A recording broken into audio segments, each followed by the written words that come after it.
जय श्री कृष्ण, जय श्रीमन नारायण। भागवत जी की परम कारुणिक कथा और गूढ़ रहस्यों की चर्चा हम इन सत्रों में कर रहे हैं। अवश्य ही आप सब सत्रों से जुड़ें, वीडियोस से जुड़ें और वीडियोस के माध्यम से जो भी गुरु कृपा से, ईश्वर के प्रसाद से, ईश्वर के प्रभाव से हमारे जीवन में उपयोग आने वाली जो बातें हैं उनका अनुसरण करें, उनका अनुशीलन करें और अपने जीवन को सुमार्गित बनाएं। राजा निमि प्रश्न करते हैं कि प्रभु, माया के विषय में आपने बता दिया, माया से बचने के तरीके भी आपने बता दिए, अब थोड़ा सा कर्म योग के विषय में बताइए, क्योंकि ये प्रश्न हमने अपने पिता इक्ष्वाकु जी महाराज से भी किया था। इक्ष्वाकु जी महाराज ने सनक सनंदन सनत कुमार, जो सनत कुमार ऋषि हैं, उनसे भी किया था, परंतु हमें इसका उत्तर नहीं मिला।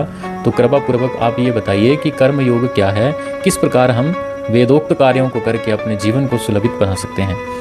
तो आविर्होत्र जी जो छठे योगेश्वर हैं, बड़े सुंदर भाव से व्याख्या कर रहे हैं और कह रहे हैं कि वेद तो परोक्षवादी है। वेद के लिए शब्द कहा, वेद परोक्षवादी है।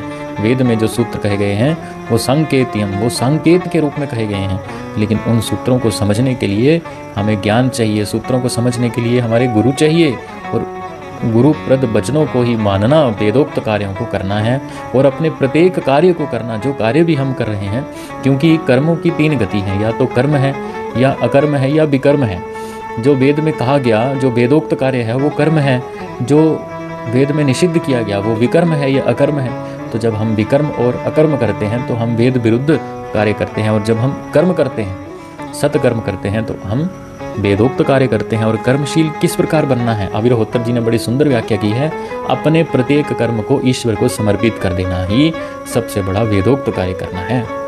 हम भोजन खा रहे हैं तो मन में ये भाव आना चाहिए कि हम भोजन नहीं, हम तो प्रभु के दिया हुआ प्रसाद खा रहे हैं, प्रसाद पा रहे हैं, ये तो संतों का प्रसाद पा रहे हैं। हम धन अर्जन कर रहे हैं तो धन अर्जन करके हम किसकी सेवा करेंगे? बोले परिवार के रूप में जो प्रभु ने हमें अपने ही स्वरूप दिए हैं, क्योंकि हमारे जो परिवारी जन हैं वो प्रभु के ही स्वरूप हैं। कल की चर्चा में हमने किया, प्रत्येक पुरुष के, प्रत्येक जीव के भीतर तो परमात्मा ही आत्मा के रूप में विद्यमान है, तो उन्हीं की सेवा के लिए हम धन अर्जन कर रहे हैं।